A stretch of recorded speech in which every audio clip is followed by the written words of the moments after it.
Inspector Abdur Rahman தனது அறையில் அமர்ந்திருந்தார். 20 ஆண்டுகளுக்கும் மேலான சேவையில் அவர் பல வகையான வழக்குகளை பார்த்திருந்தார். இரகசியங்கள், கொலைகள், கடத்தல் ஒவ்வொரு வழக்கிலும் ஒவ்வொரு புதிய உலகம். ஆனால் இன்று போலீஸ் ஸ்டேஷனில் நடந்தது அவரை அதிர்ச்சியடைய செய்தது. போலீஸ் ஸ்டேஷனின் கதவு மெதுவாக திறந்து ஒரு சிறு பெண் குழந்தை உள்ளே நுழைந்தாள். அவளது ஈரமான முடி நெற்றியில் ஒட்டி கொண்டிருந்தது.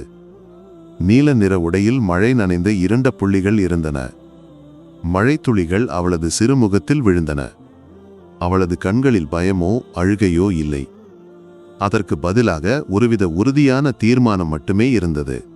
ஒரு சிறிய காகிதத்தை சுருட்டி பிடித்தபடி அவள் போலீஸ்காரர்களிடையே நடந்து இன்ஸ்பெக்டர் அப்துர் ரஹ்மானின் அருகே வந்தாள். 6 வயது குழந்தை தனியாக போலீஸ் ஸ்டேஷனுக்கு வருவது சாதாரண விஷயமல்ல. ஒரு கான்ஸ்டபிள் அவளிடம் கேட்டான், மோளே, என்ன ஆச்சு? எங்கிருந்து வர்றே? அவள் இன்ஸ்பெக்டரின் மேசை முன்பு நின்றாள். அவளது குரல் மிகச் சிறியதாக இருந்தது, ஆனால் ஒவ்வொரு சொல்லுக்கும் எதிர்பாராத எடை இருந்தது. எனக்கு என் அம்மாவை அரெஸ்ட் செய்யணும். அப்துர் ரஹ்மான் கோப்பிலிருந்து தலையை உயர்த்தி அவளை பார்த்தார். முதலில் அது ஒரு விளையாட்டாக இருக்கும் என்று அவர் நினைத்தார். குழந்தைகளின் கற்பனை உலகம் அப்படித்தான் இருக்கும். என்ன மோல்டி பேர்? அப்துர் ரஹ்மான் மென்மையாக கேட்டார். தியா. என்ன தியாவுக்கு அம்மாவை பற்றி சொல்லணும்? எங்க வீட்டு முற்றத்தில் ஒரு சவ அடக்கம் செய்திருக்கு. அதை என் அம்மா தான் செய்தது. அந்த வார்த்தைகள் அந்த அறையில் ஒரு நிமிடத்துக்கு அமைதியை உருவாக்கியது. அதிகாரிகள் எல்லோரும் ஒருவரையொருவர் பார்த்தனர். இதை கேட்டு சிரிப்பு வந்த சிலர் சிரிப்பை அடக்கினர். ஆனால் தியாவின் முகத்தில் எந்த மாற்றமும் இல்லை. அவள் தனது கையிலிருந்த சுருட்டிய காகிதத்தை திறந்து அப்துர் ரஹ்மானுக்கு நீட்டினாள். அது ஒரு கிரேயான் டிராயிங்.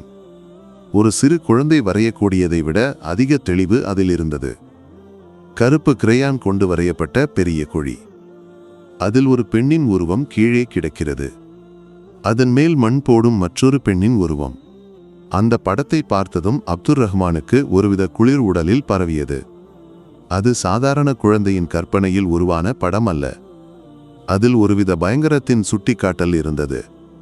அதே நிமிடம் போலீஸ் ஸ்டேஷன் கதவு மீண்டும் வலுவாக திறந்தது. மழையை பொருட்படுத்தாமல் ஒரு இளம் பெண் உள்ளே ஓடி வந்தாள். அவளது முகத்தில் பெரிய பதட்டம் இருந்தது. ஈர்க்கும் உடை அணிந்த அழகான முகம் ஒரு சோஷியல் மீடியா ஸ்டார் போல தோன்றினாள். என் மகளை காணோம். இந்த வயதில் அவள் இப்படி வெளியே போக மாட்டாள். நான் அவளை தேடி எல்லா இடங்களுக்கும் போனேன். அவள் இங்கே இருக்காளா? அந்த பெண் தியாவை பார்த்ததும் ஆறுதலுடன் அவள் அருகே ஓடி வந்தாள். தியா எங்கிருந்தே மோளே? நான் எவ்வளவு பயந்தேன். அவள் அவளை அணைக்க முயன்றாள். ஆனால் தியா பின்னால் நகர்ந்து அவளது கண்களில் பயம் நிரம்பியது. அந்த பெண்ணை பயத்துடன் பார்த்து உரத்த குரலில் சொன்னாள், இவங்க என் அம்மா இல்லை. என் அம்மாவை முற்றத்தில் அடக்கம் செய்திருக்கு. அந்த வார்த்தைகள் போலீஸ் ஸ்டேஷனை முழுவதும் அதிர்ச்சியடைய செய்தது. இன்ஸ்பெக்டர் அப்துர் ரஹ்மானின் மனதில் முதல் முறையாக சந்தேகத்தின் தீப்பொறி பற்றியது.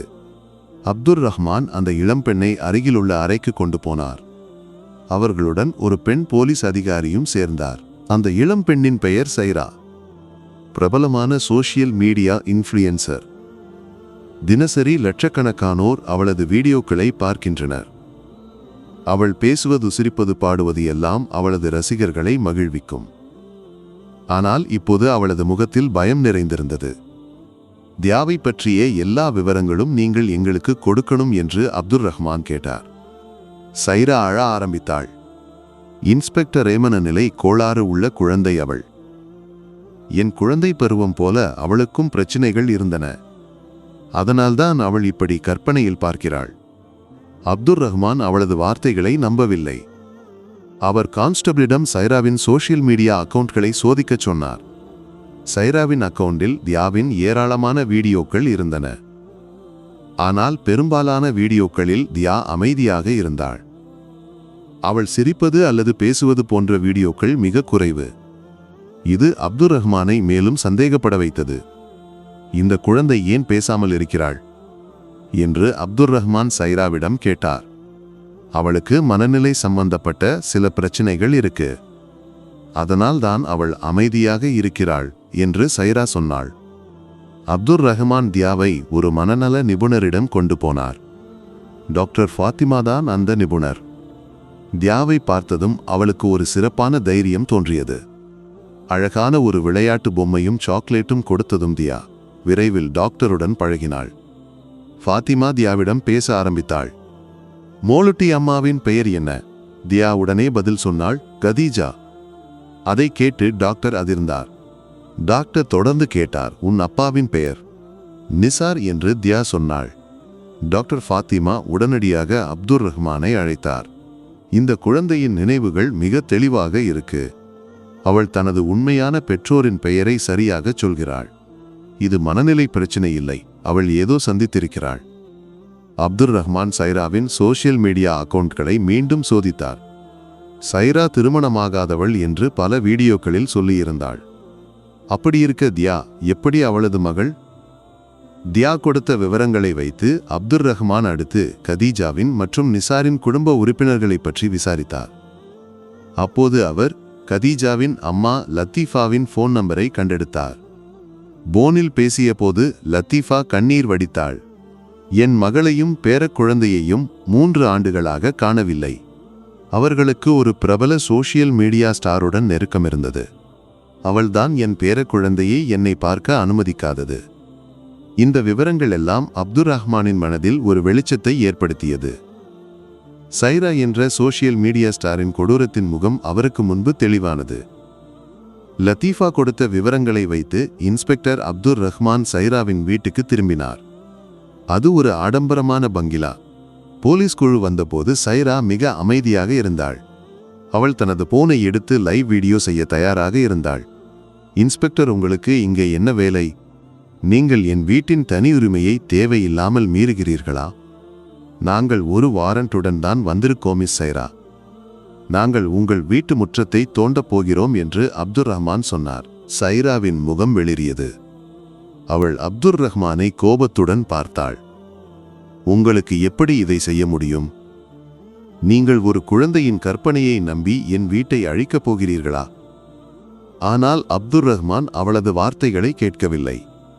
போலீஸ் குழு வீட்டு முற்றத்தை தோண்ட ஆரம்பித்தது. முதலில் அவர்களுக்கு எதுவும் கிடைக்கவில்லை. சைராவின் முகத்தில் புன்னகை இருந்தது. ஆனால் கொஞ்சம் ஆழமாக தோண்டிய போது ஒரு பிளாஸ்டிக் கவர் கிடைத்தது. அதை திறந்து பார்த்தபோது 2 உடல்கள். 3 ஆண்டுகளுக்கு முன்பு அடக்கம் செய்யப்பட்ட உடல்கள். அவை கதீஜாவின் மற்றும் நிசாரின். சைராவின் முகத்தில் இருந்த புன்னகை மறைந்தது. அவளது கண்களில் பயம் நிரம்பியது. ஃபாரன்சிக் ரிப்போர்ட்டில் உடல்கள் ரசாயன பொருட்களை பயன்படுத்தி விஷம் கொடுத்து கொல்லப்பட்டவை என்று தெரிந்தது. சைரா கதீஜாவின் மற்றும் நிசாரின் நண்பராக இருந்தாள். அவர்களுக்கு உடல்நல பிரச்சினைகள் ஏற்பட்ட போது உதவ வந்த நண்பர். தனக்கு குழந்தைகள் இல்லாததால் தியாவை சொந்தமாக்க வேண்டி இந்த கொடூரத்தை செய்தாள். பெற்றோரை விஷம் கொடுத்து கொன்ற பிறகு சைரா குழந்தையை தன்னுடன் கொண்டு போய் தனது உலகத்தை உருவாக்கினாள். போலீஸ் சைராவின் வீட்டை விரிவாக சோதித்தது. ஒரு ரகசிய அறையில் கொல்லப்பட்ட கதீஜா தனது மகளுக்கு எழுதிய கடிதங்களை கண்டெடுத்தது. ஒவ்வொரு கடிதத்திலும் கதீஜா தனது மகளுக்கான அன்பை பற்றியும் நினைவுகளை பற்றியும் எழுதியிருந்தாள். அந்த கடிதங்கள் சைராவின் குற்றங்களுக்கு மேலும் சாட்சியமானது. சைராவை கோர்ட்டில் ஆஜர்படுத்தினர். கோர்ட்டில் அவள் குற்றத்தை ஒப்புக்கொண்டாள். கோர்ட் அவளுக்கு ஆயுள் தண்டனை விதித்தது. தியா பிறகு தனது பாட்டி லத்தீஃபாவுடன் பாதுகாப்பான வாழ்க்கையை தொடங்கினாள். அவள் பாட்டியுடன் புதிய வாழ்க்கையை கட்டமைத்தாள். ஒப்பம் பழைய நினைவுகளை சுமந்து ஒரு குழந்தையாக வளர்ந்தாள். ஆண்டுகளுக்கு பிறகு தியா சைராவுக்கு மன்னிப்பு கொடுத்து ஒரு கடிதம் அனுப்பினாள். காரணம், அவள் அன்பை தவறான வழியில் புரிந்து கொண்ட ஒரு துயரமான பெண்ணாக தோன்றினாள்.